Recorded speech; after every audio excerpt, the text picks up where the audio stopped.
and we will go ahead and get started. So I will start by saying good morning or afternoon or evening, everyone. My name is Miriam Bender. I'm an associate professor here in the School of Nursing at University of California, Irvine, and I am the director of the school's Center for Nursing Philosophy. I welcome you all to this virtual speaker event series in which the center tries to bring the new to nursing in terms of ideas that can help spark novel thinking about our own ideas and practices and scholarship.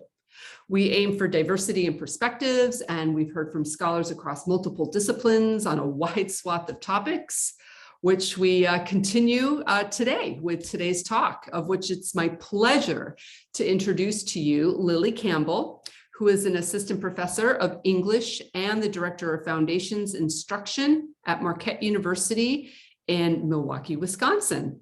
Her research interests are rhetorics of health and medicine, feminist rhetorics, and professional and technical writing.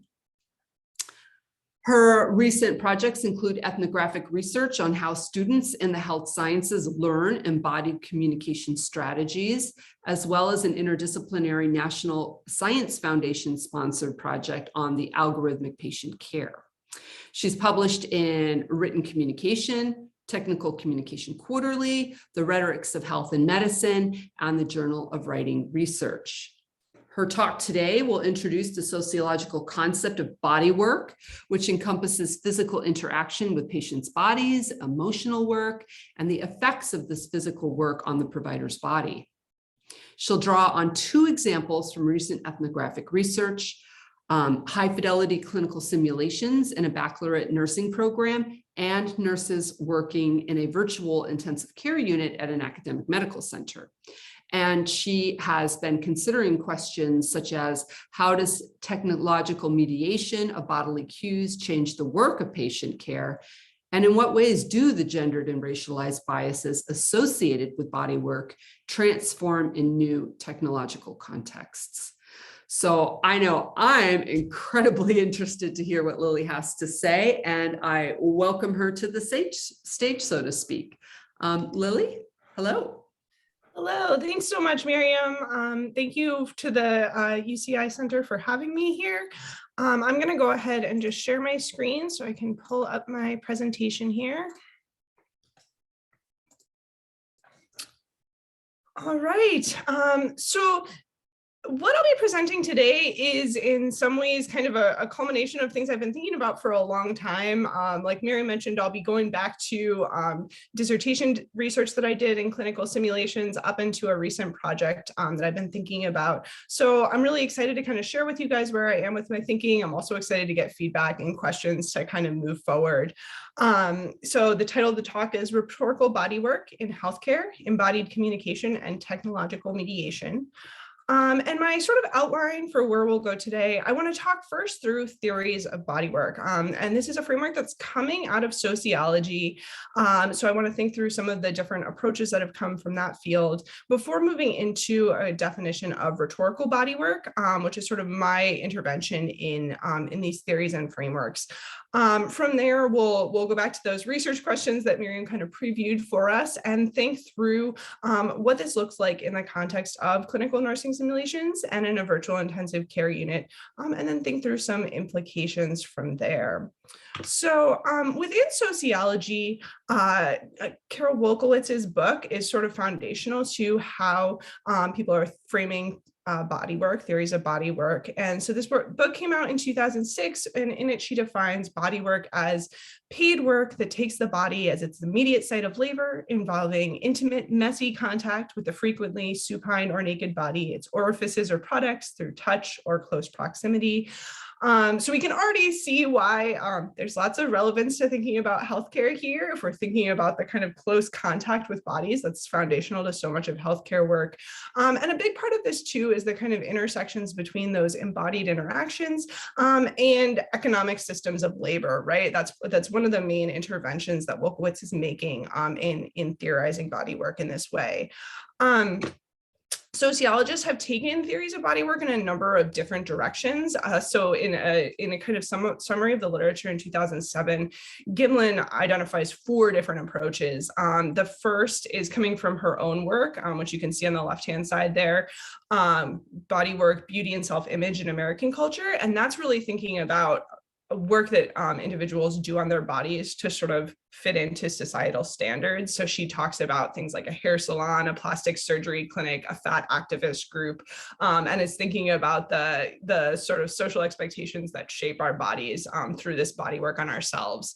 That particular approach, I would say, is a little less relevant to the things I'll be thinking about today, but the next 3 really tie in really closely to thinking about healthcare providers and the kinds of work that they do and the implications of that work.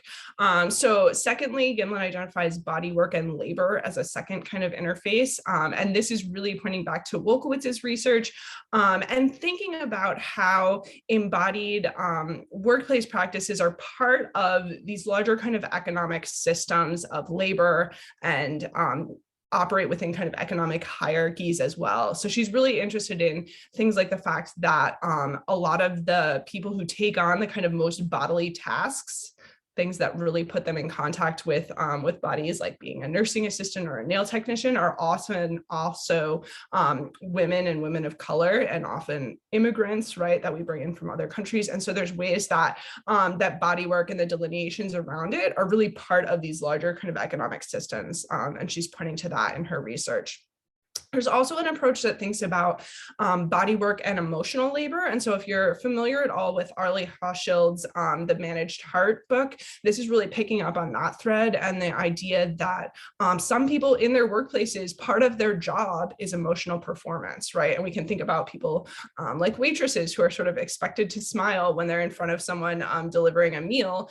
And Hochschild talks about this as both surface acting. So there's that kind of, I have to smile, I have to put on this emotion for you and for your comfort.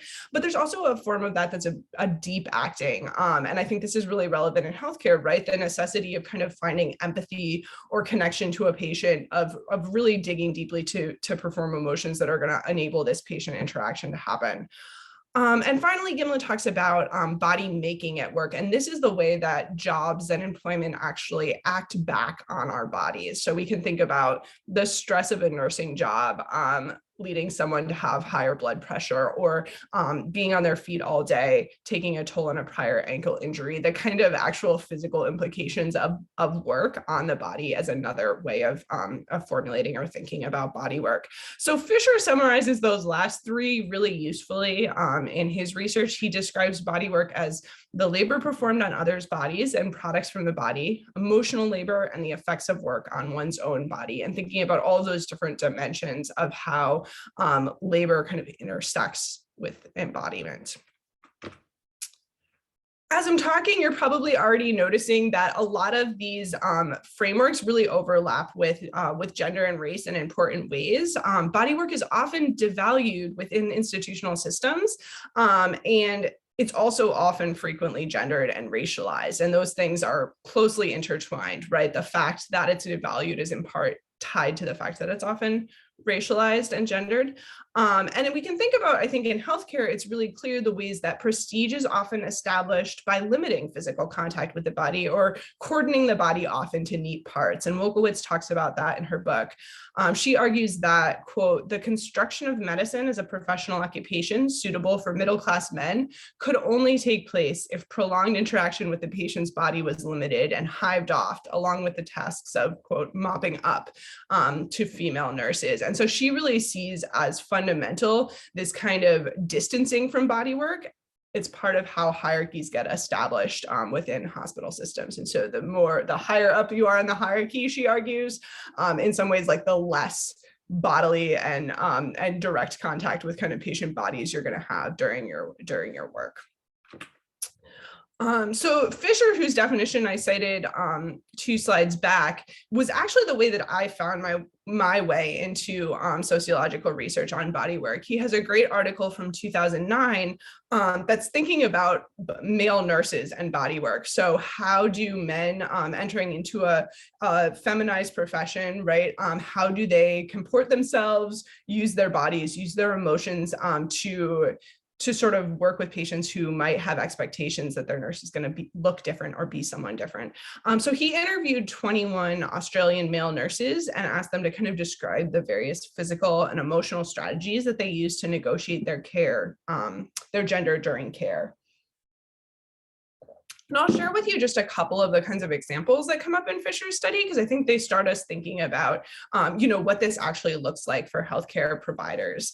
The nurses in his study talked about reading patients. So one said, quote, if they trust you or they don't trust you, you can read that in their body language and the way they speak to you, the tone, the intonation they give you an answer. Another talked about using touch as a way to build comfort and also kind of limiting touch as a way to build comfort with patients, saying, quote, I don't use touch with males very often a hand on the shoulder rather than a holding of a hand, or sometimes just a touching of the upper arm if I want to convey connection. And finally, another one talked about sort of bringing others into the room as a way to create comfort for patients who might be uncomfortable. He said, quote, if I start to get bad vibes or bad feelings from a woman, then I would go and get someone to come in with me. So all of those are kind of strategies, right, that the nurses are learning to engage with others' bodies, to comport their own bodies in order to facilitate this kind of patient care and patient connection that worked in that moment. And they seem very closely tied to that emotional management too. Is the patient comfortable? If they're uncomfortable, what kinds of things can I do to ease their discomfort, right? So Fisher was sort of the way that I found my way into this framework. And I've since been thinking about it in relation to rhetoric more specifically. And this is the place where I sort of see my contribution back to conversations in sociology as someone who studies rhetoric, studies communication, and thinks about these things a lot. I think Fisher's study already points to the ways that bodywork is rhetorical because it's persuasive action that responds contextually to a situation in an audience, which is really often how we define rhetoric. We think about it not just as speech or as writing, but any kind of persuasive act that's situated and that is responsive to audience. So Fisher says, quote, the gender performances of male nurses were not fixed dualities, that as is a masculine act or a feminine act, but were fluid and tailored to individuals located in a specific space and in a historical moment. Brad described the act as being a chameleon, the ability to change color, a metaphor for performance, to suit either the cultural ideology had by individuals or a counterposition to the ideology, depending on the need. And really, as he's describing that, you can hear the kind of rhetorical nature, at least I can, as a rhetorician, hear the rhetorical nature of that work, right? This responsiveness to the moment and this ability to really move between different kinds of audiences in his actions to be responsive to them. That said, I think thinking about bodywork as something that's rhetorical also calls our attention to the kinds of ways that communication and persuasion are really central to bodywork. We can think about how workers and healthcare workers especially use rhetoric to prepare clients for physical encounters. What might they say, before they're going to touch a client or interact with them, how they use rhetoric to shape those encounters and process them after the fact. Workers communicate their findings from physical encounters to others. This is one of the things I think is most interesting about a kind of rhetorical approach, is thinking about how knowledge that's often deeply embodied, often intuitive, has to then be translated off into a patient chart, into a patient handoff. We have to sort of figure out how to pass on that bodily knowledge that workers gain from being in the moment with a patient. And finally, thinking back to kind of Wilkowitz's arguments about how bodywork intersects with larger economic systems of labor, workers use rhetoric to frame their work and to create a hierarchy of desirability for bodily jobs. And so we can think about how things like titles, masseuse versus sex worker, certified nursing assistant versus nurse, establish that hierarchy in part by speaking to the kind of level of bodily contact that that workers have with patients or with with consumers. So in addition to considering kind of physical and emotional components of bodywork, part of my call kind of as a rhetorician coming into this framework is to think about examining discursive bodywork, how bodywork interacts with communication practices kind of on the job. So 3 questions emerge out of that. The first is sort of just thinking about what we can learn from applying this framework to healthcare providers, especially in the situations I'm going to talk through. So how do healthcare providers embody their care, modulate their emotions, discursively capture that body work for others? But I'm also really interested in technological mediation in these spaces. In part, healthcare is heading towards a moment where there's going to be more technology, whether we kind of like it or not, right? That shapes how we train students and the kinds of work that students do on the job. And so how does technological mediation of bodily cues change the work of patient care? And how do gendered and racialized biases that are often associated with body work, so those kind of biases that I talked about earlier, how do they transform when we move into new kind of technological contexts? And those will be the questions that are kind of shaping my analysis as I move into talking about a couple of examples here. So when I'm thinking about technological mediation, I'm drawing on 2 different studies that I've been participating in. One is looking at clinical nursing simulations where students are learning patient care through interaction with a robotic patient. You can see a student wiping away a robot's tear in that photo, and he did have real tears. And the other has been in a virtual intensive care unit associated with an academic medical hospital. So I'll start with the clinical nursing simulations. I conducted a year-long ethnographic study at a liberal arts nursing program with approximately 80 junior year nurses. And this meant kind of following them through 3 different simulations over the course of the year. They were on a quarter system, so it was 1 per quarter. All of those simulations were sequential events that built in intensity. So we might have a patient come in with a blood clot in his leg. By the 3rd group who'd moved through, that blood clot has moved up to his lungs and he's having trouble breathing, right? So there's an escalation involved. And those 3 groups would move through the scenario. So they'd have to practice patient care, but they'd also have to practice things like a handoff and charting so that they could carry through their care across groups. Students had assigned roles. So you might have someone who's the charge nurse. You might have someone who's the sort of designated documenter who's going to be charting things on they were using whiteboards for charting. And they're taking care of a computerized mannequin who, like I said, can be pretty responsive. So he can have real tears. He has a pulse. You can see in this photo, they're taking the pulse of the patient. He can dilate his pupils. They can do things to him. So he's got, a wound, and I think you can see the bandage in this one for the wound as well. And maybe most importantly, he can talk to the patients because there's a microphone in his mouth that's connected to a instructor on the other side. And so she can respond and have conversations with the students during the course of the simulation. After each group, they did a debrief, and that was sort of the gist of the simulations that I was observing and thinking about for this study.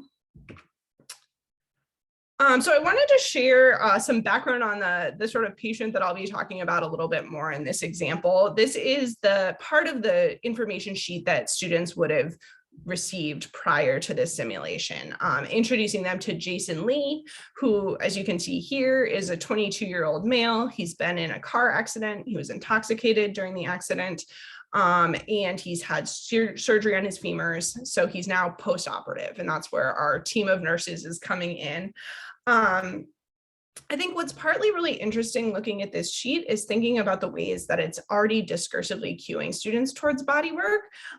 In part, it's responding to a kind of gap in the simulation context, which is the fact that the mannequin that students are working on can only be adjusted so much to reflect differences in gender or in race, and really not much at all in terms of race. So the mannequin that students were working with was typically male, though if they needed to practice something like catheter insertion, they could replace the private parts with a female's private parts. they could also put on like a bra or a wig, right? So they could sort of dress it up to be female. And they did that for the first simulation, which was on an elderly female patient. But racially, the mannequin is white, and that's pretty typical for the sim-man mannequins that are often used for simulations. And so if you want to get students kind of thinking about how they're going to adjust their body work, their care for a patient with a different racial or cultural background, really the space to do that, to set students up for that, is in the preparatory information that they get going into the simulation, this kind of worksheet, right, that they receive with background on the patient. So the image of the patient here cues students into the fact that he might have an Asian cultural background. And one of the students in the simulation really sort of honed in on that during her simulation. She was Chinese herself, and she, to sort of engage the patient, started talking to him about kind of Chinese cultural background. They started talking about the Chinese New Year, which was happening right around when we were doing the simulation. And it interestingly revealed some of the limitations of the context, in part because she asked him about his favorite snacks during the Chinese New Year, and the instructor didn't really know what to say until another student kind of popped into the back room and suggested something.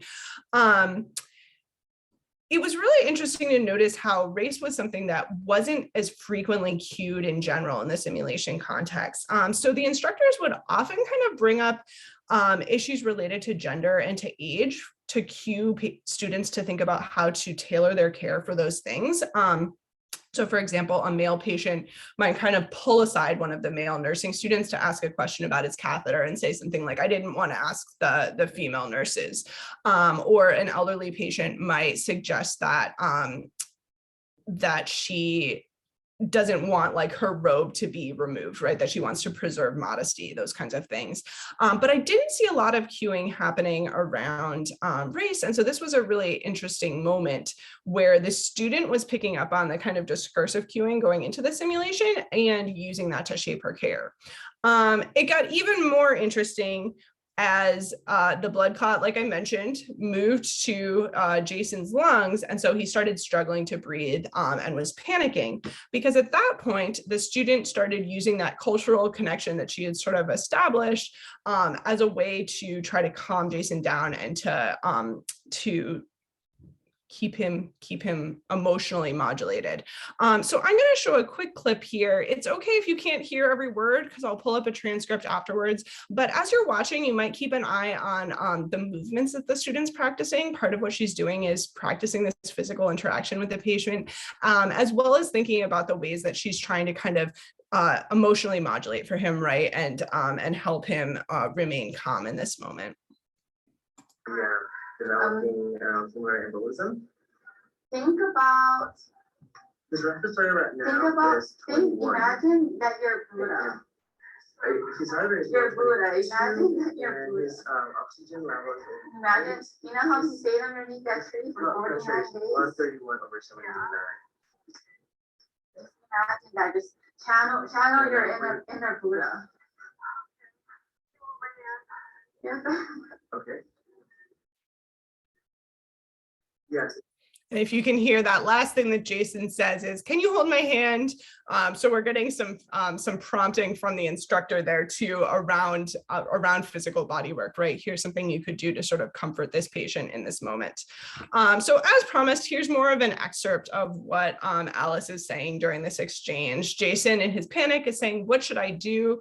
And Alice says, think about, imagine that you're Buddha. And she sort of goes on elaborating on that imagery for Jason. So I think this is a really interesting moment using kind of body work as a framework. In part, we can see the embodied practice that Alice is getting in this moment, right? How's she going to sort of physically interact with the patient to help create a sense of calm here? Even just kind of her touching and the fact that he prompts her to hold his hand towards the end, all sort of practicing that physical comportment. Also, a lot of kind of practice in emotional comportment. How am I going to kind of use this connection that I've built with this patient to try to ease his worries? I think this was a problematic moment. A number of the other nurses that I talked to about this particular simulation said that it was too much, right? That it was maybe falling into stereotyping, or there was a risk that she didn't know if this would be a comforting image for him. She didn't know enough about his cultural background to know that. But these are also students who are learning. And so this is an attempt, right, to use that experience as a kind of grounding point to support Jason emotionally. It becomes more problematic towards the very end of the simulation when the instructor came in to transfer Jason to the ICU. So he's being kind of physically removed from the space.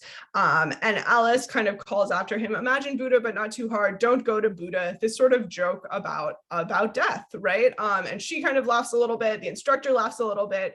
And in that moment, there's a real kind of removal from the simulation, from the use of this image as something that would make cultural connection and support him emotionally, and towards this kind of joke stepping outside of the simulation. It was a really interesting moment to think about in relation to other kinds of conversations I've read around simulation. So Magelson, who has a whole book on simulations, talks about humor as something that can be really productive for creating in-group identification and camaraderie during kind of role play situations. And so I think I saw the way that like was this moment of connection between the teacher and the student, but also at the expense of our kind of hypothetical patient in that moment. Hochschild also talks about the fact that for workers who are in really high stakes emotional situations, a lot of the time that humor is necessary, right? In the face of death, in the face of a lot of emotional turmoil, it becomes a kind of release in that space. But I think in this case, it's also pretty problematic because it overshadows the kind of learning about emotional modulation that Alice was gaining. Even if she wasn't doing it great in that first exchange, there was an attempt there to sort of practice emotional work. And in this moment, she really steps outside of that and outside of the kind of practice of emotional modulation in ways that position her against the patient rather than alongside him. It reminds me of a moment that Singer talks about looking at nursing students who sort of outside the context of a simulation have put together different body parts from a male and a female simulator and are kind of making a joke of that and laughing of that. Singer sees that moment as really problematic, as a kind of distancing, especially for trans individuals, from patient experience. And I think there's something kind of similarly problematic happening in this final moment with Alice as well. So I want to shift next into thinking about some examples from the virtual intensive care unit that I spent some time in over the summer. As Miriam mentioned, this is part of a larger NSF-sponsored study. We described that as about algorithmic patient care. I'll talk in a minute, but I think it ended up going in different directions, in part just because of COVID, which was kind of right when we were starting the study. But I conducted 20 hours of fieldwork in a virtual intensive care unit at a branch of an urban academic hospital network. I also interviewed 7 nurses in the unit, and those were really on-the-job interviews. So as I was doing observations, when they had downtime, they were talking me through their experiences, talking me through their work structure and their approaches. So initially, the VICU nurses were primarily working with a patient deterioration index.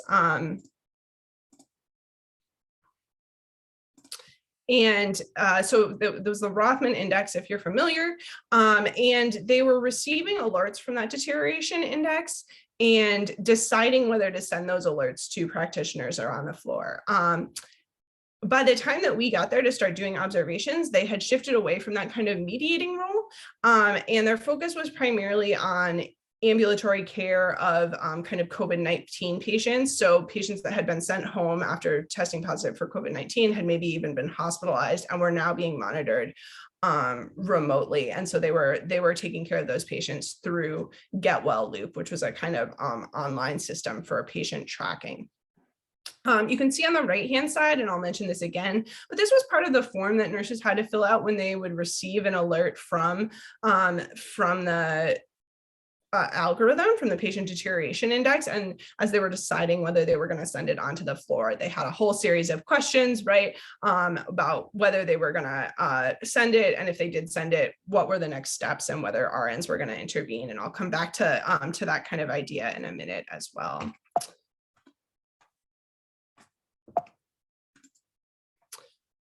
So I want to think first about this kind of algorithmic algorithmic patient care, and I know that can be kind of a turnoff as a phrase to people in general. I did get a sense from some of the nurses retrospectively about their kind of experiences with the Rothman, experiences with the patient deterioration index. So this is an image coming from Rothman itself to kind of suggest what their algorithm does. They argue it extracts data from labs, vitals, clinicals, mostly the electronic medical health records. It uses those to chart patient progress and potentially to alert physicians or nurses if there's a patient that looks like they're deteriorating quickly and they need care. Nurses in the VICU, as well as a number of the administrators and physicians we talked to, were highly, highly skeptical of Rothman's ability to predict patient deterioration. And I think a big part of that was, as experts who sort of know the kinds of things they look for in tracking patients that are deteriorating rapidly, they were highly skeptical that an algorithm could do a better job than they physically could being in a room with a patient, right? The nurses in the VICU also frequently saw the kinds of flaws that emerged from the Rothman. Simple things like the fact that they would get an alert on pre-surgery patients who hadn't eaten in 12 hours because the algorithm was designed to prompt you if someone hadn't eaten in 12 hours that they were deteriorating. As most of us know, pre-surgery patients are usually NPO. So nothing by mouth, they're not going to be eating. The algorithm should know that, but it doesn't. And so the nurses were the ones who had to the nurses in the VICU had to filter through that kind of noise, right? To say, this is not something I'm going to send onto the floor. And in part, that was really their role, was to avoid that noise being sent down to nurses who have lots of other things to think about as they're engaging in patient care.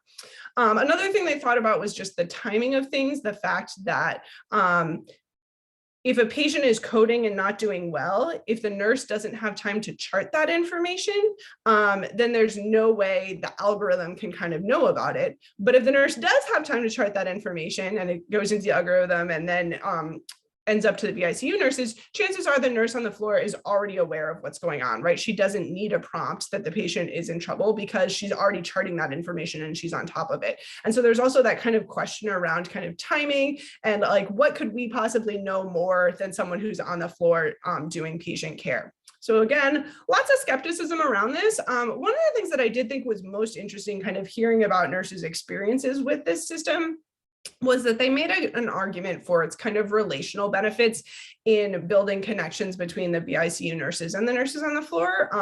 The head nurse at the VICU described that relationship as always kind of dicey.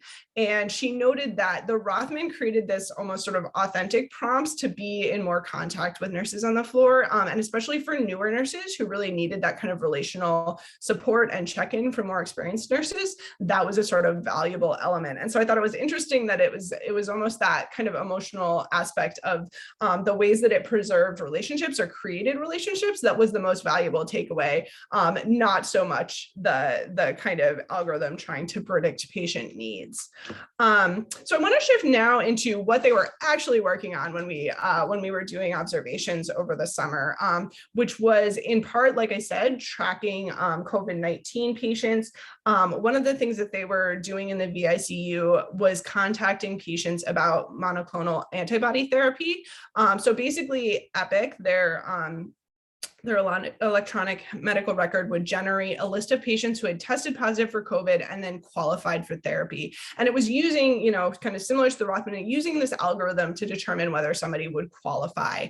The nurses talked a lot about the fact that one of the first things that patients would ask them when they called to author therapy was, what got me on the list? And so one of them said, before I call, I'll look at the profile and try to figure out what the risk factors are. What kind of triggered the algorithm to tell them that this was someone I needed to follow up with? That way I'll have a sense of whether or not, first of all, they'll just accept based on those factors. And they'll also be able to answer that question, right? So when the patient asks, why am I on the list? They can say, your BMI triggered it, or your pre-existing conditions might have triggered it. This is why you're being kind of offered this option. So I thought that was a really interesting just way way that the nurses in the VICU in part were having to kind of read between the lines of the algorithm and to humanize, the patient on the other side of the phone before they even made that call in a way that they wouldn't have to if they were in the room with the patient, right? They wouldn't need necessarily to kind of know because they'd have a sense of the patient. They'd be able to ask them more questions, but without that kind of embodied presence in the room, they start sort of doing the digging into the algorithm, trying to get to know it in a way to figure out what's triggering it so that they can then kind of bring that human element back into the conversation as well. I also thought it was really interesting just seeing, so part of the work that the nurses in the VICU would do was a kind of patient surveillance, especially on patients that were high risk that nurses on the floor had maybe said, hey, can you keep an eye on this guy? Can you be checking in on his vitals and things like that, just to have another person in the room, not really, but virtually. So this shows you sort of the screen, right, that the VICU nurses would have available. They could go into patient charts. They could go into the telemetry machine and see tracking there. They could even go into cameras if there was a camera in the room and be watching the patients remotely. And one of the things that was really interesting coming out of their kind of conversations around that was the way that that additional kind of presence in the room enabled the nurses in the VICU to notice aspects of embodied patient experience that they might not have had the time to notice or the ability to notice being on the floor. So I noticed during a staff meeting, for example, that one VICU nurse talked about how he was frequently redirecting floor nurses to try to reduce ambient noise from telemetry alerts and other kinds of machines in the room when it was clearly agitating a mental health patient. And he said, that a lot of the nurses, because they'd be moving quickly in and out of rooms, might not see how over time that like beeping, for example, was interrupting, not interrupting, but really just agitating or disturbing a patient. But being able to have this kind of removed presence to be looking in on the camera occasionally, that became really visible to him. And he was then able to advocate, for that patient's embodied experience in that way. Another thing that came up during staff meetings was a VICU nurse arguing for revising protocols for patients that were at risk of self-harm, noting that a lot of those patients didn't seem like they really needed someone to follow them into the bathroom in all cases, but because that was the sort of protocol, that nurses weren't given choices around that. And again, this was something that was coming out of sort of seeing these things in a removed way and noticing the sort of trends of what was happening with patient experiences. So I just thought it was really interesting how for the VICU nurses, their physical removal from the space also created this kind of level of cognitive removal. And they noticed things about the bodily experiences of patients that they just might not have been able to notice if they're moving quickly around the floor in other ways, which is something I want to kind of continue thinking about going forward. All right, so back to my research questions. I'm going to talk a little bit through, I think, some implications coming from both of those different studies, and then we'll move into thinking about what's interesting and exciting to you guys. So the clinical simulations, I think, show us the role that technology plays in teaching students how to embody patient care and emotional modulation and how to discursively capture body work. Aspects of their embodied learning in the simulations really resemble clinical experiences. So we can think about, learning how to move around that space, which very much looks like a hospital room space, putting on gloves, wiping away tears, these kind of physical experiences that they're having in the simulations. I don't think those replace, learning in a hospital context and shadowing nurses as well, but they do allow students to take this kind of active role and to practice those physical moves. At the same time, there's also what they called simisms, these ways that the simulation and the technological mediation kind of disrupt embodied learning and get in the way of the kind of natural experience of students caring for patients. And I think it's really interesting to go back to the Alice example, right? To think about the way that when the mannequin starts getting wheeled out of the room, that becomes this moment in which the student can step outside of the role play. And that's also the moment where we get the kind of most problematic interaction. Simulation materials like the patient sheet discursively cue bodywork. And while things like patient charting and handoffs give students opportunities to practice capturing their embodied patient knowledge for others. And I didn't have a lot of time to talk about the kind of patient charting that students do or their handoff, but those are moments where they're really having to think about, the physical and emotional learning that they've had in this moment with the patient and how to translate that onto others. Given that the simulator bodies that are used for training are typically white and male, like I mentioned, with some variations, the wig, the bra, the patient sheet is often a space for racial cueing and kind of prompting of bodywork surrounding race and cultural responsiveness. So I think that's something that instructors should be kind of aware of and thinking about leveraging strategically as they're deciding, how they want to cue students' embodied and emotional learning.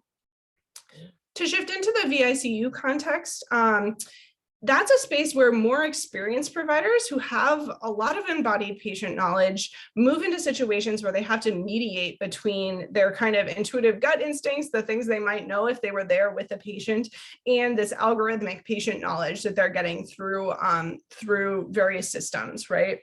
This means they're often trying to read between the lines of algorithmic reports to humanize them and then to intervene. Then they have to translate those interventions back into data-driven systems. They have to discursively capture their body work. And so thinking back to that kind of checklist that nurses had to fill out when they decided whether they were going to send an alert to the floor, there's a lot of decision-making, right, about maybe I know something, through embodied patient knowledge, through previous expertise that I'm reading into this algorithm. How do I then translate that back, knowing that it might be taken up, right, and used in the way that these algorithms are using patient information. At the same time, racial and gendered biases also become solidified through algorithmic processes. And this is something that one of my my co-authors, the computer scientist on the NSF grant, is really, really invested in. But I think it's really important when we're thinking about things like this to recognize the ways that bias becomes coded into these systems. For example, the pulse oximeters that many COVID-19 patients were sent home with are known to work less accurately on highly pigmented skin, to often have slightly lower readings on Black or brown skin. And those biases point to an ongoing need to humanize algorithmic patient care and to train providers that they not only need to kind of navigate their own stereotypes and biases, but they also need to be in some ways anticipating biases or stereotypes that might be machine generated, right? So how do we prepare them for those kinds of interactions? I think it's also worth noting that along with the experienced RNs in the VICU who we were initially studying, there was a team of 8 to 10 tele-observers, and they were typically trained as CNAs, and then they would virtually monitor 6 to 8 patients on their screens. So similar to the RNs, they could pull up EMR records, they could pull up video streams. Most of them had video streams open most of the time. And then they could address the patients over a speaker in the room if the patient kind of misbehaved or was doing something they weren't supposed to. So as I was sitting doing observations of the RNs, I would kind of hear on the other side of the room, like, Mr. Jones, you got to get back into your bed, or something like that. Like they'd be sort of directing the patients from afar. While these jobs are considerably less bodily than other kind of low status healthcare positions, I think it's really interesting that they're still primarily performed by women of color. So thinking back to kind of Wolkowitz's larger arguments about how bodywork intersects with these larger economic hierarchies and race and gender. And this group is really next on my list for observations and interviews, because I'm curious about how their training and their prior experience has enabled them to perform this kind of removed bodily presence. Like I said, I think it was really key for the RNs that I was working with that they were really experienced nurses. And so they were bringing all of that prior embodied knowledge to their kind of job, to their reading in between the lines of the algorithms, to their interpretations. And so I think it's really interesting to have this group that is younger, that's less experienced, to think about how their role is going to play out in a kind of virtual context as well. So what will the future of bodywork in healthcare look like? It will likely only become more technologically mediated, kind of whether we like it or not, at both the training phases and in professional practice. In my view, this has huge implications for how we train healthcare workers going forward, not only in imagining how their embodied and emotional practices will transform in virtual contexts, but also how their communication practices will have to shift as well. So recognizing, that we're gonna not only have to kind of document and capture body work and knowledge in systems like an electronic medical record, but also that information then may become translated into things like the algorithm I was looking at today. There's real implications for how we teach our students and our future healthcare workers to communicate because of that. In all of this, I think rhetorical bodywork offers a useful framework for considering both how we want to go about preparing students for this work and what their future work will look like. And here are some of the references that I mentioned today. Up at the top is an article that I published last year that really elaborates on body work using the examples of clinical nursing simulations. So if you want to see more examples of that and more kind of in-depth investigation into that framework in that context, I'd recommend that one. But I'm really excited now to hear what was interesting, hear your questions, and just have a conversation going forward.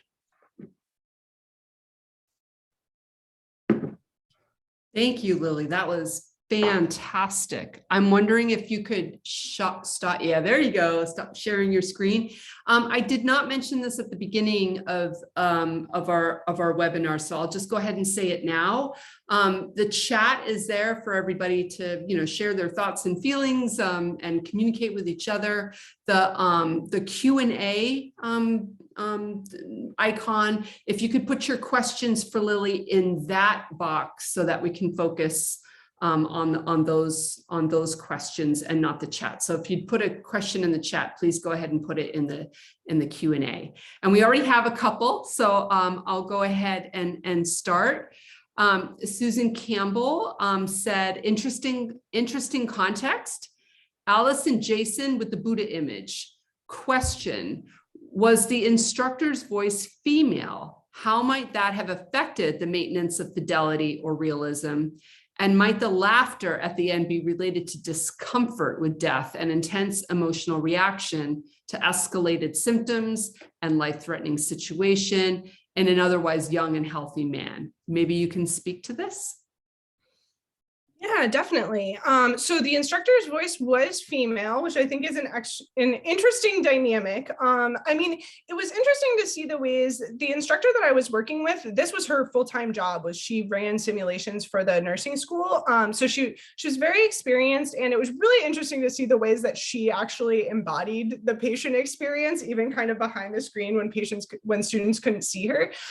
So I do think she would use like slightly deeper voices for male patients. And there's definitely a chance that disrupts things for students too, but I also think like a lot of what was key about that interaction was just having a patient that they could talk back to, who would sort of respond to questions and cue them in certain ways. And so it didn't seem like that was a total distraction. The students that I interviewed had varied degrees, I think, to which they saw this as like real. And so some of them talked a lot about the instructor when they really meant the patient, and they would conflate those. But some of them were really like saw the patient as patient, right? And there was just a degree of difference there. I think you're absolutely right about the students' reaction that laughter is in part about fear of death, real nervousness. This was like very tense, right? This patient was having trouble breathing, was panicking. They knew they were the last group and they were going to have the most intense simulation. And so all of that is like part of her learning how to handle that. And the joke, I think, is in part a response to that too, to managing those emotions. And so I think for me, it's definitely a student who's learning emotional modulation, and this is a part where they're struggling with that in part, and they're working through it. But I think it does get tricky and kind of problematic, just in the way that I was talking about, that there's some cultural insensitivity happening there too. And the way that it was documented, yes, definitely. I just want to hold on just a second. That question was answered. I just wanted to bring your attention, Lily, to the chat box really quick. You've received a lot of thank yous and congrats for such a fantastic presentation. The idea that they appreciated what they what you found in your work and how this can be applied to simulation with nursing students, takeaway of intentionality and cueing, sim teaching focusing on psychomotor tasks rather than psycho-emotional issues. I think you've done a good job of actually demonstrating all the psycho-emotional work that is also being done in the simulation work, and another one, great job. So let's get to another question, because we have many. Thank you for your questions and keep them coming. I have some questions myself, but I'll make sure that we answer the guest questions. Anna asked, do you think the COVID pandemic has complicated or changed the healthcare provider's ability to embody patient care or the ability to effectively capture body cues? For example, now with our use of masks? Yeah, absolutely. I mean, I think it's going to be fascinating going forward, seeing how kind of mask use for these past 2 years have changed things. It's not something I've asked providers about. Unfortunately, like the providers I've been in most contact with during COVID-19 have been working remotely. And so they haven't had that kind of question of patient interaction with masks on. But I know even as a teacher, right, that it really changes my emotional knowledge and like ability to connect with my students in my classroom. And so I can only imagine the ways that changes, because yeah, facial cues are so much of the kind of bodily knowledge we have. If we think back to a Fisher study and the way that the male nurses talked about reading patients, so much of that is going to be in our kind of facial expressions. And so without those cues, that really changes, I think, the degree to which you probably rely on verbal communication. And having to hear and listen to the intonation to decide on sort of where someone is at emotionally. And just the kinds of other strategies you might use rather than being able to read someone's face as well, paying more attention to body comportment or other cues. So it would be really interesting. I'm sure there's some people doing some work out there on how nurses and practitioners are learning how to navigate that without facial cues. And if I could bring in what you already demonstrated in terms of the algorithm, and I had to put that comment in the chat box, that care is not an algorithm, as we keep finding out over and over again. But you talked about the relational connection, that mediation between technology, how healthcare workers mediate between the technology and what needs to happen. And you called that mediation. And so it sounds to me like we'll just learn new mediation techniques. Yeah, I mean, if nothing else, I think what we learned from studying algorithmic patient care was kind of what you're saying, that patient care can't be algorithmic, that certainly like those algorithms can play a role, but the nurses in the VICU had to bring that human element back, right? In some ways, that was their job, was to bring their kind of the knowledge they had from years and years of patient experience to what this machine was telling them to say, okay, this is something we should pay attention to. Like, let me send that on to those who are on the floor, or say, nope, machine, you're confused again, right? Like, this is something that we don't need to pay attention to. And so I think we are going to see more like different kinds of jobs, right? In part, that's an interesting kind of job to be in that mediator role. But there's no way we're ever going to get to a point where we don't need that kind of human element. Excellent. I'm going to take a question now from Caitlin, who says, I was stuck on the moment of under preparation of the faculty member at the question about your favorite Chinese New Year snacks. It makes me think about the ways we include diversity in simulation scenarios without understanding the implications, almost as though we don't trust the students to buy into the simulation in multiple ways.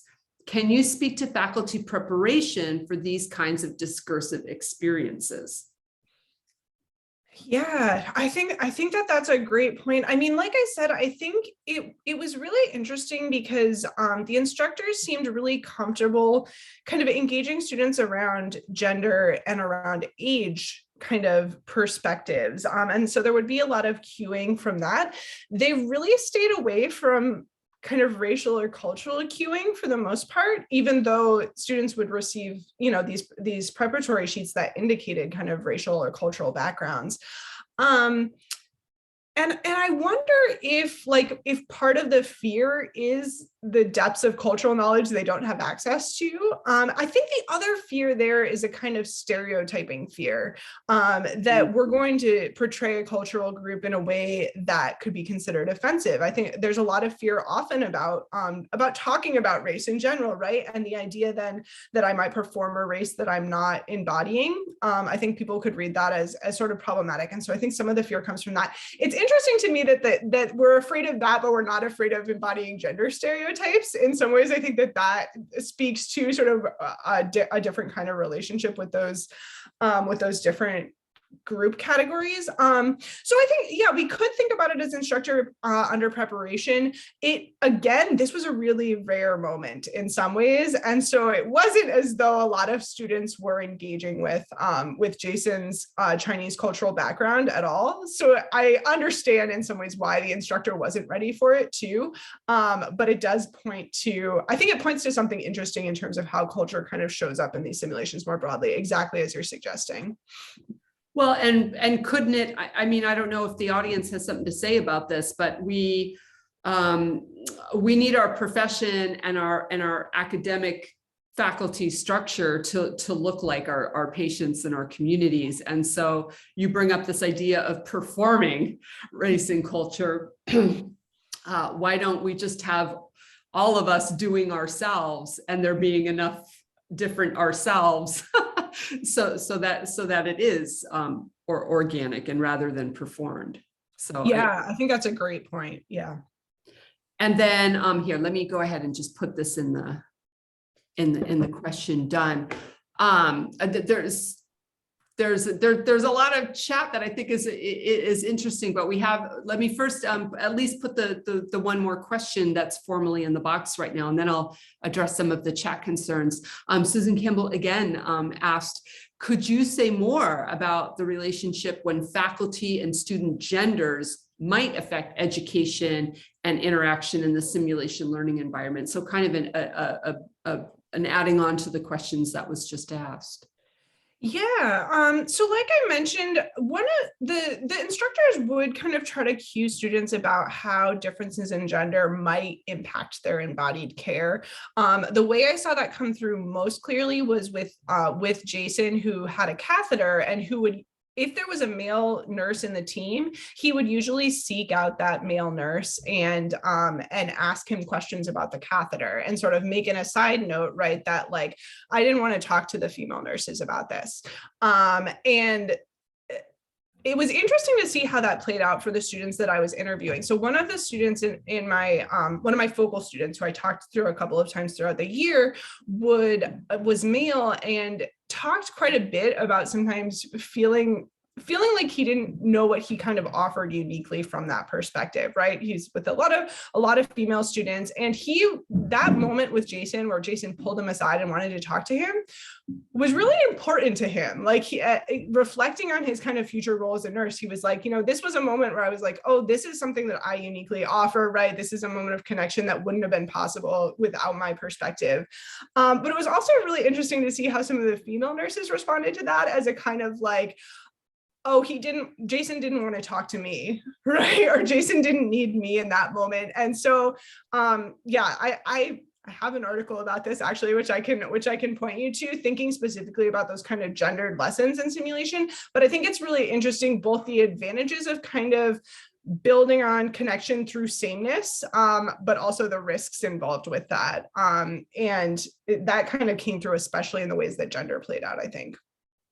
Thank you for that. And you mentioned an article. What do you have the bandwidth to maybe, if nothing else? Yeah, it's actually a chapter in a book called Gendered Pathologies. Let me get the press name for you on that quick too. And it's called Simulating Gender. And if you would like a copy of it, I should have my email up here and I don't, but you can feel free to email me and I'd be happy to send you a copy too. So, I'm trying to write what you just said and put it in the chat box. There. So Gendered Pathologies is the name of the book, and your chapter is called Simulating Gender. Simulating Gender. Yep.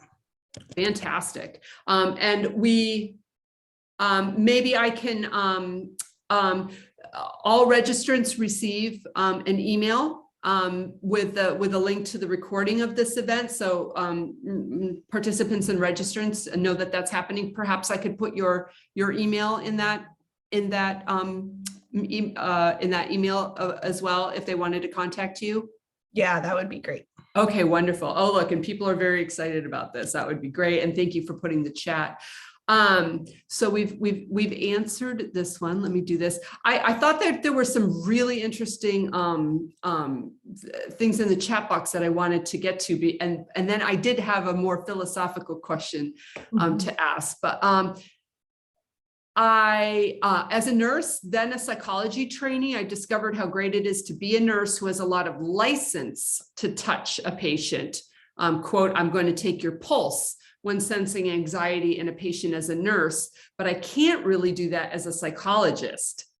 So I think Angela is bringing up an exemplar of what you were talking about at the very beginning of your talk about how the body and body work itself works to hierarchize different types of work. Yeah, absolutely. And I think what's really interesting in professions like nursing, and I've actually done some work with physical therapy students too, is it's such an embodied job. But there's risks there about that level of embodiment actually kind of undermining professional expertise because of the ways that we've talked about, right? That body work often gets relegated to those who are sort of lowest in a hierarchy. So I do think it's great. And it's also been interesting to me, especially I noticed this with the physical therapy students, the ways that that students were really taught to try to kind of incorporate scientific knowledge even alongside body work to sort of maintain this sense of expertise, because there is something so intimate and personal about this embodied interaction, but at the same time they want to position themselves as experts. And a lot of students in that field were really concerned about someone thinking they were just a masseuse, right? Or thinking they were not really a scientific expert. So I think that that's an interesting dynamic of that too. Someone like a psychologist, right? That you get to sort of, in preserving your bodily autonomy, you get to kind of protect that expertise too. So there's risks and advantages to having that ability to touch the patient. And I even thank you, Angela, for putting that example in there, because I think that's fascinating, and it makes me think about the reproduction of nursing as this intimate, compassionate, trusting. I mean, for how many years in a row is it now? 21, 22 years, nursing has been the most trusted profession in America, at least. And then when you think about that in terms of body work and what Angela's just said about being able to use touch to reduce anxiety and perhaps increase trust. So is this body work our way of creating our sphere of expertise and recreating it? I don't know. Okay, let's think. There was another comment by Kimberly that I thought was really interesting. Thank you, Lily. This was a thought-provoking presentation. And one of my key takeaways as a faculty member is intentionality and cueing. Your work helps build the case and support for the need for both mannequin-based and standardized participant simulation education for healthcare provider learners and practitioners. And I'm really wondering, could you speak to that? I mean, how much do you see your work as impacting that exact, practical element of pedagogy and teaching? Yeah, I can definitely speak to it. I mean, I think, part of what Kimberly's comment kind of points us to is what you were mentioning too, Miriam, that standardized participants offer a way to bring in people with some of that racial or cultural knowledge into the conversation rather than trying to perform for them. And so that does seem like a valuable thing that might be possible by kind of bringing in patient actors, just getting people with more diverse knowledge bases. So I think that's really important. I do hope my work kind of supports the need for patient simulation. I mean, it's interesting because rhetoric of health and medicine overlaps and doesn't overlap with the field of medical humanities. And one of the ways that I see my work as distinct is in part this real goal to collaborate with the kinds of educational programs that are often already happening in nursing education and medical education. I think often the medical humanities can kind of stray on the side of being like, oh, you guys aren't teaching ethics or you aren't teaching communication. Let us come in and offer our course that can do that work for you. But I think there's maybe not enough acknowledgement of like the very valuable contexts that are already there kind of doing that work within nursing and so and in other medical fields. And so I really hope that, you know, that my research can participate in those conversations and can call attention to things like cueing, right? And to say, you know, how do you want to teach race in this simulation if you're going to start off by introducing it as a factor, but not to necessarily say like, I need to come in and do something totally different with your students, because I think there's so many productive things already happening in those contexts. If your answer cued for me, there's kind of this continual dialogue in nursing of, you know, how much quote unquote outside knowledge are we supposed to take, and or how much should nursing, all our knowledge should be created from within. And that's why I was so excited to find your work, Lilly. And again, I cannot remember how I found you. But the second I saw your article, Rhetorical Bodywork, I'm like, I have to reach out to this person. But this idea that different perspectives, but with aligned, you know, questions are really, really generative. And I can see your work being something that we need to take up in nursing, as Angela and others have brought up. Well, thank you. Yeah, go ahead, please. Oh, I was just going to add too, I think I really like to try to kind of bring that scholarship back into my field as well, because I think teaching writing, teaching professional communication, which is a lot of what I do, we can learn a lot from nursing pedagogy too. And I really often try to make that argument in my work as well, right? That I think there's real value in both conversations to learning more about what's happening and what we can contribute. I agree, definitely. And we have another question. So and then I'm gonna take my prerogative as host and ask my own question. But we are struggling with creating virtual simulation games where multiple students will be observing as the healthcare provider. We're thinking to provide two voices as choices for students when they start the game, not labeled as male or female, but a bit more androgynous, and using a student name that could be either. Do you have any other suggestions of ways to be inclusive? Yeah, I'll go back to a project I was involved with, actually kind of writing some simulation narratives a while ago. And I was working with a team of healthcare providers because obviously I needed kind of their expertise to think about how these things would play out in a hospital context too. But one of the things they really prompted me towards was trying to kind of work away from stereotypes as we were writing those narratives. So don't have the paternalistic doctor be male, maybe, or, you know, don't have, you know, I don't want to spew off offensive racial stereotypes or anything like that, but just think really strategically, right, about the identities that you're leveraging and what you're going to have come out of those. And in some ways, I think it's really useful to students and to sort of us as instructors to push against assumptions that they might make about those interactions. So if you're thinking about having these kind of two identities that students are going to take on, maybe mix it up and have those identities engage in ways that they wouldn't expect. I think it's also really useful. One of the things I talk about in the piece on gender is just asking students to sort of, after the fact, imagine how things might have gone differently from different kinds of identities, or if the patient they were caring for had a different kind of background, because I think that kind of constellating of possibilities moves us away from a more stereotyped approach, and opening that up as a conversation can help students from a lot of different perspectives to say, you know, I might have done things this way for this type of patient, and then someone else can chime in and say, oh, but what about this thing, right? Or what if they were thinking about it that way? You know, it's really interesting because I saw the nurses in my simulation studies were cueing gender, saying that Jason would want to talk to a male nurse about a catheter, whereas some of the men in the study that Fisher did on male nurses said that actually their male patients wanted them to have nothing to do with their penis, right? Like didn't want any interaction there. God forbid they look like they are homosexual in any way. And so the way that gender was cued in the simulations I saw was really different actually from the way it was happening in, and it might matter that it was an Australian context or that it was rural. And so there were different kinds of relationships and cultural ideologies. But all of that to say, I think just constellating possibilities as much as possible and working against stereotypes as much as possible to sort of imagine differently and help students imagine differently these interactions.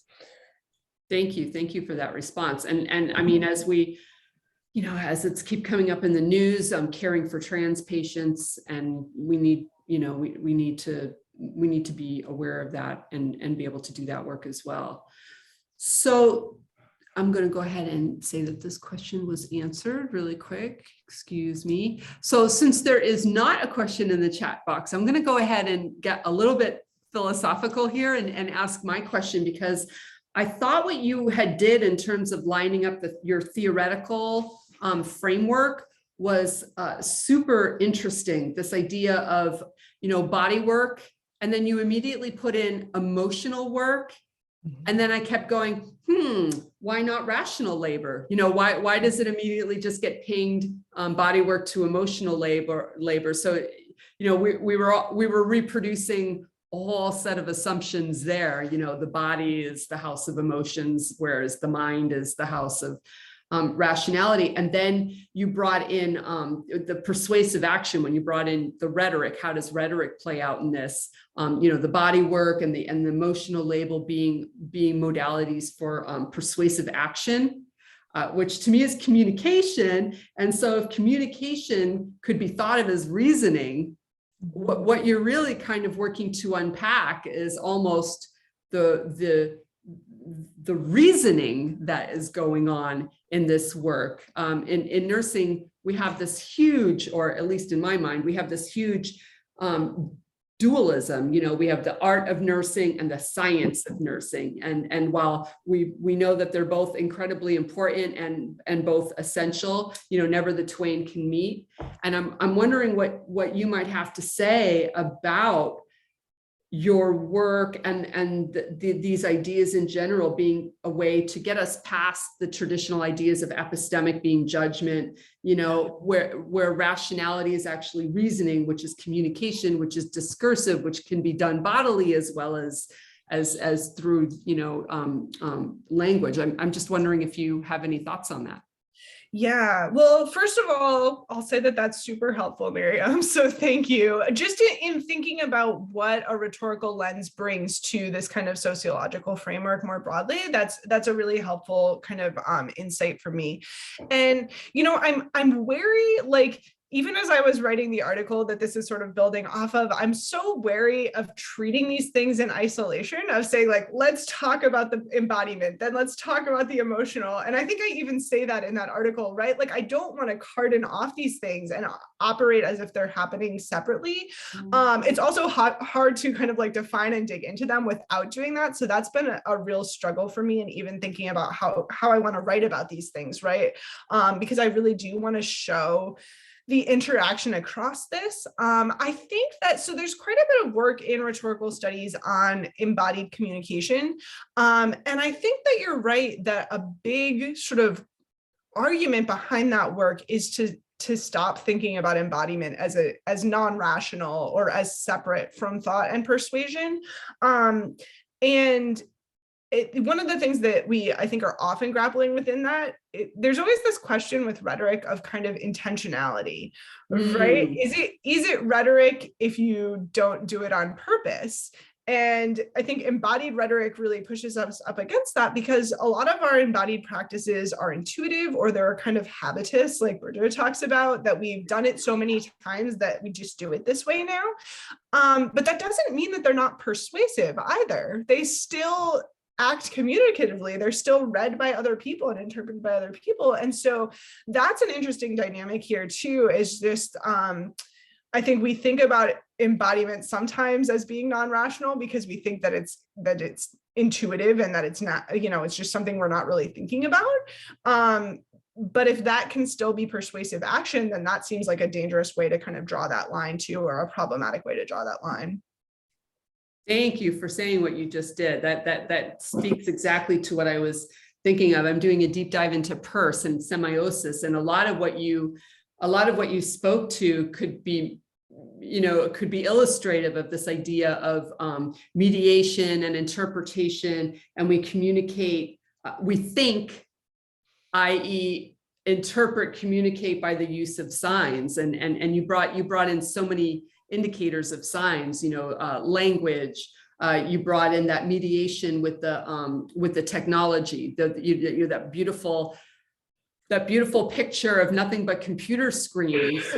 And yet what you described actually happening, you said things like a set of eyes, a relational connection, authentic prompts. You mentioned the word mediation. So I thought that was such an interesting tension with the picture of nothing but technology, but everything that you said about that picture, was this mediating element, which, is an embodied human interaction with the signs of the technology. So yeah, I think that's totally true. And again, really helpful to hear you say, right, that what I gained from kind of being in that space with nurses was seeing the ways that they were humanizing that screen all the time, that was in fact kind of their job in being there. And then Angela says, reminds me of Patricia Benner's work on novice to expert. So I don't know if you know the work of Patricia Benner. I do. I had a nursing faculty member on my dissertation committee who she gave me Benner, like in our first week talking to each other. Definitely. Yeah. And because I work with nursing students, I think a lot about that kind of transition, right, into expertise and all the kinds of embodied knowledge that's part of that, communicative knowledge that's part of that as well. Great, thank you. So we still have a little bit of time left. I'm wondering if anybody has any thoughts that they like to share in the chat, or if there were any other questions. We have answered all the questions that people have already put in the chat box. So I'll give people a second to do that. I will go ahead and say it's very fascinating that the person speaking next month in the center, Simeon Vilov, his talk is going to be is titled, quote, "The Flesh of Virtuality, Examining How the Human Body is Rematerialized Through Technology." Oh, I'm gonna have to catch that one for sure. That's so it sounds like there's just so much fascinating work on I mean, the way that I put it is this overcoming this dualism, of mind and matter, the social and the material, and you're really doing this amazing work of showing how, these things are not separated and distinct, maybe analytically, but that's about it. So that's what fascinates me about that. Again, another person saying, grateful for the learning today. I will give everybody a couple more minutes to see if they had a question or not. Oh, yeah, look at that. We've already got a couple more. Let me pull it up. Angela asked, what do you see about the implications of your work for teaching nurses about teaching nursing? That's a good question. Yeah, definitely. I mean, I think, what a lot of people have picked up on in the chat is this kind of value of cueing, and also of just kind of being strategic about sort of what's happening in simulations. So someone mentioned early on the fact that they often think about simulations as kind of, I forget exactly how they phrased it, but psychomotor tasks. Rather than psycho-emotional issues. And I think that's true, right? That like part of what students were gaining in simulations was how to insert a catheter correctly and how to hang a fluids bag, and those kinds of really like practicing motor skills. But I do hope that my work calls attention to the kind of communicative and emotional learning that's happening, whether or not you cue for it or whether or not you scaffold for it. I think that is an element of what students are kind of learning in these contexts. And so one of the main things I think about when I sort of speak back to nurses, right, is just to notice that the learning is happening and think strategically about what you want the kind of outcomes to be there as well. And I know I didn't get a chance to talk about it in this talk, but I've done a lot of thinking about the charting that nursing students do during simulations as this really valuable space for learning how to write like a nurse. And I know that has often been something that faculty have said, oh, like I never would have thought of that as something I should pay attention to in part, right? I always thought about the whiteboard as just like they need to do some charting so they can talk to the next group. But what does it mean to think about that charting as a kind of space for learning and for practicing a genre they're going to use a lot in the future too? So I'd call attention to that just as my like writing teacher self. I have to do it, right? That there's also some valuable learning about writing and kind of documentation happening in these spaces. That's so interesting that you mentioned that. It immediately makes me think of the hidden curriculum. Mm-hmm. So what you've just brought up and what Angela's brought up are we're teaching things that we don't even know that we're teaching. So it's not so much that we need to do a better job of being intentional of teaching to our students. We need to do a better job ourselves of being mindful about what are we teaching our students? How does our comportment, how does what we pay attention to, what we don't pay attention to play out? So yes, okay, and we've got so many questions. Oh my gosh, we only have 10 minutes left. Here we go. I have another question, an anonymous attendee. I'm curious about the way you describe the virtual ICU nurse's approach to quote pre-existing conditions. Speaking of stereotypes, I'm wondering how you would think about that in terms of body-mind knowledge. I feel like we haven't talked enough about the virtual ICU. Yeah, I know. I'm feeling that way a little bit too. The simulation stuff gets very fascinating. So I think, like I said, I think one of the things that was key for those virtual VICU nurses was that they were very experienced RNs. Most of them had worked on the floor for 20 years. And so when they're looking into a system and looking to see what's triggered it to tell them that this is a patient that could qualify for monoclonal therapy, for example, they're not just, they can go in and they can see BMI or they can see a pre-existing condition, but they're also bringing to that 20 years of nursing experience and kind of bringing that into the conversation as well.